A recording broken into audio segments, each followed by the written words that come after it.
नमस्कार, मैं हूं निकिता और आप देख रहे हैं सत्यहिंदी.com। चलिए एक नजर डालते हैं अब तक की सुर्खियों पर। लोकसभा चुनाव के लिए आरजेडी ने अपने उम्मीदवारों की पहली लिस्ट जारी कर दी है। इस लिस्ट में पार्टी ने बिहार की 22 सीटों पर अपने प्रत्याशियों का ऐलान किया है। बता दें कि इंडिया गठबंधन के तहत आरजेडी के हिस्से में 26 सीटें आई थीं, जिसमें से 3 सीटें पार्टी ने मुकेश सहनी की वीआईपी को देने की घोषणा की और अब बाकी बची 23 सीटों में से 22 पर आरजेडी ने अपने प्रत्याशी उतार दिए हैं। हालांकि अभी एक सीट पर उम्मीदवार उतारना बाकी है। अब बात करें इस लिस्ट की तो आरजेडी ने पाटलिपुत्र से मीसा भारती, सारण से रोहिणी आचार्य, पूर्णिया से बीमा भारती, मधुबनी से अली अशरफ फातमी, शिवहर से रितु जायसवाल और मुंगेर से अनीता देवी महतो को टिकट दिया है।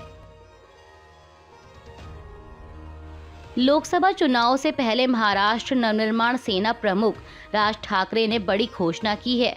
उन्होंने कहा कि वह आगामी लोकसभा चुनाव में बिना किसी शर्त के बीजेपी का समर्थन करेंगे।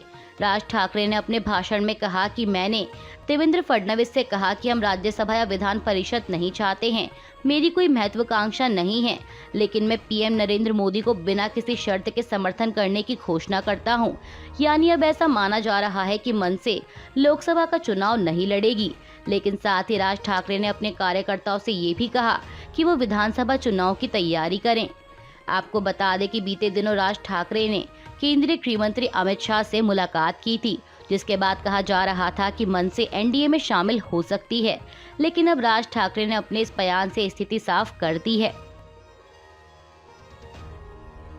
राज ठाकरे की घोषणा का स्वागत करते हुए महाराष्ट्र के मुख्यमंत्री एकनाथ शिंदे ने उन्हें धन्यवाद दिया है। समाचार एजेंसी पीटीआई ने शिंदे के हवाले से कहा कि मैं उनका दिल से स्वागत करता हूं। पीएम मोदी ने महायुति का समर्थन किया है। पीएम मोदी ने देश में विकास किया है और देश को आगे बढ़ाया है। वहीं उप मुख्यमंत्री देवेंद्र फडणवीस ने भी एक्स पर लिखा कि हार्दिक स्वागत, विकसित भारत के सपने को साकार करने, मजबूत महाराष्ट्र के निर्माण के लिए प्रधानमंत्री मोदी के सक्षम नेतृत्व में विश्वास करते हुए मैं भाजपा, शिवसेना और एनसीपी के गठबंधन का समर्थन करने के लिए मन से प्रमुख राज ठाकरे जी का बहुत आभारी हूं।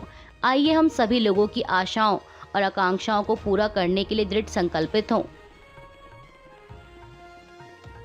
दिल्ली के मुख्यमंत्री अरविंद केजरीवाल की जमानत याचिका दिल्ली हाईकोर्ट ने खारिज कर दी है, जिसके बाद बीजेपी नेता और केंद्रीय मंत्री हरदीप सिंह पुरी ने उन पर तीखा हमला बोला है।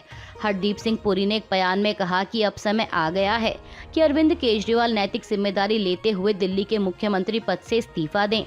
केंद्रीय मंत्री ने कहा कि कानून ने उन्हें पकड़ लिया है और अदालत ने कठोरता से ईडी की ओर से उनकी गिरफ्तारी और रिमांड को चुनौती देने वाली याचिका पर सुनवाई करते हुए गिरफ्तारी को बरकरार रखा है। ऐसे में केजरीवाल का मुख्यमंत्री पद पर बने रहना बेशर्मी है। उन्हें अब इस्तीफा देना चाहिए और किसी और को दिल्ली सरकार चलाने देनी चाहिए। दिल्ली हाईकोर्ट के फैसले के खिलाफ मुख्यमंत्री अरविंद केजरीवाल ने अब सुप्रीम कोर्ट का रुख किया है। मीडिया रिपोर्ट्स के मुताबिक केजरीवाल के वकील आज सुबह कोर्ट में मामले में सुनवाई की मांग करेंगे। आपको बता दें कि कल मंगलवार को अरविंद केजरीवाल की याचिका पर दिल्ली हाईकोर्ट ने फैसला सुनाते हुए उन्हें राहत नहीं दी थी। हाईकोर्ट ने ईडी द्वारा उनकी गिरफ्तारी को सही ठहराया था, जिसके बाद आम आदमी पार्टी ने कहा कि वह ईडी द्वारा अरविंद केजरीवाल की गिरफ्तारी के खिलाफ सुप्रीम कोर्ट का रुख करेगी। एक प्रेस कॉन्फ्रेंस के दौरान आप नेता सौरभ भारद्वाज ने कहा कि उन्हें उम्मीद है कि सुप्रीम कोर्ट मामले में अरविंद केजरीवाल को वैसी ही राहत देगा जैसे उसने पार्टी के राज्यसभा सदस्य संजय सिंह को जमानत देकर दी थी। लोकसभा चुनाव होने में अब कुछ ही समय बाकी बचा है, लेकिन इस बीच अभी भी कुछ सीटें ऐसी हैं जहां राजनीतिक दलों ने अपने उम्मीदवारों का ऐलान नहीं किया है और ये सीटें काफी चर्चाओं में बनी हुई हैं और इसी में शामिल है उत्तर प्रदेश की रायबरेली सीट। इस बीच बीजेपी नेता और मुलायम सिंह यादव की बहू अपर्णा यादव ने एबीपी न्यूज से बातचीत के दौरान कहा कि पार्टी उन्हें जहां से भी और जो भी जिम्मेदारी देगी वह उसे निभाएंगी। उन्होंने कहा कि अगर पार्टी उन्हें रायबरेली भेज देगी तो वहां भी वे अपनी जिम्मेदारी निभाएंगी और पार्टी की उम्मीदों पर खरा उतरेंगी। अपर्णा यादव ने कहा कि अगर पार्टी उन्हें रायबरेली से टिकट देगी तो वे प्रियंका गांधी के खिलाफ चुनाव लड़ेंगी और साथ ही उन्होंने दावा किया कि वे निश्चित रूप से प्रियंका गांधी को हरा सकती हैं। बीजेपी नेता ने कहा कि जब मैं समाजवादी पार्टी के टिकट पर कैंट विधानसभा चुनाव लड़ी थी तब वहां परिस्थितियां काफी खराब थीं। उसके बावजूद मैं दूसरे नंबर पर आई थी। यहाँ तो फिर भी बीजेपी साथ खड़ी है। बीजेपी के लिए चुनाव प्रचार में जुटे प्रधानमंत्री मोदी ने अमर उजाला को दिए एक इंटरव्यू के दौरान खुद को देवभूमि का सेवक बताया है और साथ ही देवभूमि को लेकर कांग्रेस पर भी निशाना साधा। पीएम मोदी ने कहा कि दशकों तक पहाड़ों, खासकर उत्तराखंड की अपेक्षा हुई। कांग्रेस की सरकारों का देवभूमि के हित से कोई वास्ता नहीं रहा। उनके लिए उत्तराखंड सिर्फ फोटो खिंचवाने की जगह रह गई थी।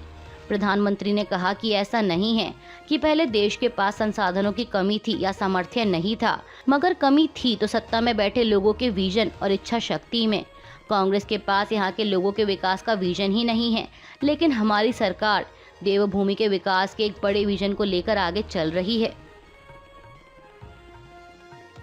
लोकसभा चुनाव के लिए जारी चुनाव प्रचार में आरोप प्रत्यारोप के साथ ही विवादित बयानों का सिलसिला भी शुरू हो चुका है। इसी कड़ी में मध्य प्रदेश में बीजेपी विधायक रामेश्वर शर्मा ने राजगढ़ से कांग्रेस प्रत्याशी दिग्विजय सिंह को लेकर विवादित बयान दिया है। रामेश्वर शर्मा ने जनता से कहा कि दिग्विजय सिंह की हार सुनिश्चित करने के बाद उन्हें पाकिस्तान भेज दिया जाएगा। उन्होंने कहा कि ब्यावरा के लोगों, तुम इतना ध्यान रखना कि 1993 में मध्य प्रदेश में भूल हुई थी। इसके बाद 10 साल तक मध्य प्रदेश ने क्या भुगता, यहाँ सड़कें कैसी थीं।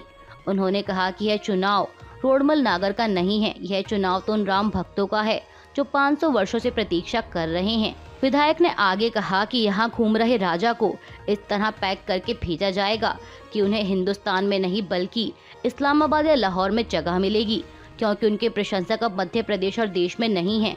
वहीं बीजेपी विधायक के इस बयान पर दिग्विजय सिंह ने कड़ी आपत्ति जताई है। लोकसभा चुनाव से पहले जारी बयानबाजी के बीच मध्य प्रदेश कांग्रेस के अध्यक्ष जीतू पटवारी ने प्रधानमंत्री मोदी पर जमकर निशाना साधा है।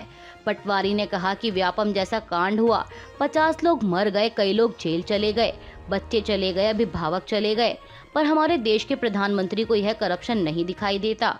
हमारे देश के प्रधानमंत्री को अभी 4 दिन पहले शिवराज जी और पुराने सीएस के खिलाफ लोकायुक्त की जांच की अनुमति सरकार से मांगी गई, पर यह अनुमति सरकार नहीं देती है। प्रधानमंत्री ईडी सीबीआई को नहीं दिखता है। देश के प्रधानमंत्री ऐसे 2 आंखों से करप्शन की लड़ाई लड़ रहे हैं। राष्ट्रीय सुरक्षा सलाहकार अजीत डोभाल ने कल मंगलवार को कहा है कि देश के इतिहास को लेकर कोई सवाल नहीं उठा सकता। उन्होंने कहा कि आलोचक भी इसको लेकर कुछ नहीं कह सकते। इसकी वजह प्राचीनता है, ये सबसे पुरानी सभ्यताओं में से एक है। दूसरा इसकी निरंतरता, तीसरा इसका विशाल विस्तार है। अजीत डोभाल ने कहा कि जिन लोगों के इतिहास का बोध यदि अलग है कि मेरा नायक और आपका खलनायक है, तो मैं और आप एक राष्ट्र नहीं बना सकते। नोबेल पुरस्कार विजेता वैज्ञानिक पीटर हिग्स का 94 साल की आयु में निधन हो गया है। पीटर हिग्स को गॉड पार्टिकल की खोज के लिए जाना जाता है। इसके तहत ये समझाने में मदद मिली थी कि बिग बैंग के बाद सृष्टि की रचना कैसे हुई। उन्हें साल 2013 में हिग्स बोसन सिद्धांत के लिए संयुक्त रूप से भौतिकी का नोबेल पुरस्कार दिया गया था। 1960 के दशक में हिग्स और अन्य भौतिकविदों ने यह समझने की कोशिश की कि ब्रह्मांड आखिर किस चीज से बना है। इसी कोशिश में उन्होंने भौतिकी के मूल सवाल के जवाब को तलाशने की कोशिश की और साल 2012 में वैज्ञानिकों ने इस पर जानकारी हासिल कर ली। इसका नाम हिग्स बोसॉन रखा गया। इजराइल ने सोमवार को कहा है कि उसने रफा में सैन्य अभियान के लिए तारीख तय कर ली है। वहीं अब उसके इस बयान पर हमास की प्रतिक्रिया आई है। हमास ने कहा कि इजराइल की ये चेतावनी इजरायली बंधकों को छोड़े जाने के बदले संघर्ष विराम को लेकर हो रही वार्ता पर सवाल खड़ा करती है। दरअसल मिस्र के अधिकारियों ने बताया है कि मध्यस्थों की तरफ से संघर्ष विराम के लिए पेश प्रस्ताव में 6 सप्ताह का संघर्ष विराम शामिल है और इसके बदले प्रस्ताव रखा गया है कि हमास 40 बंधकों को रिहा करेगा और इजराइल कैद में रह रहे कम से कम 700 फिलिस्तीनियों को छोड़ेगा। इसके साथ ही फ्रांस, जॉर्डन और मिस्र ने इजराइल से कहा है कि वो रफा में इस तरह की कार्रवाई ना करे, क्योंकि यहाँ बड़ी संख्या में फिलिस्तीनी लोगों ने शरण ली हुई है। आईपीएल 2024 का 23वां मैच कल मंगलवार को सनराइजर्स हैदराबाद और पंजाब किंग्स के बीच खेला गया। इस मैच में हैदराबाद की टीम ने पंजाब को 2 रनों से मात दी। हैदराबाद ने पहले बल्लेबाजी करते हुए 20 ओवर में 9 विकेट के नुकसान पर 182 रन बनाए थे, जिसके जवाब में पंजाब की टीम 20 ओवर में 6 विकेट खोकर 180 रन ही बना सकी और उसे 2 रनों से हार का सामना करना पड़ा। इस हार के साथ पंजाब किंग्स पॉइंट्स टेबल में 6ठे स्थान पर है, वहीं हैदराबाद 5वें स्थान पर है। स्टॉक मार्केट आज बुधवार 10 अप्रैल को पॉजिटिव नोट पर खुली है, जहां निफ्टी 22,700 के पास ट्रेड कर रहा है, तो वहीं सेंसेक्स 200 अंक के उछाल के साथ 74,900 पर आ गया है। बता दें कि इससे पहले मंगलवार को सेंसेक्स 58 अंक नीचे 74,683 पर बंद हुआ था। बात करें बैंक निफ्टी की, तो बैंक निफ्टी भी 48,835 के लेवल पर ट्रेड कर रहा है। अभी के लिए बस इतना ही। बाकी की खबरों के लिए बने रहिए सत्यहिंदी.com के साथ।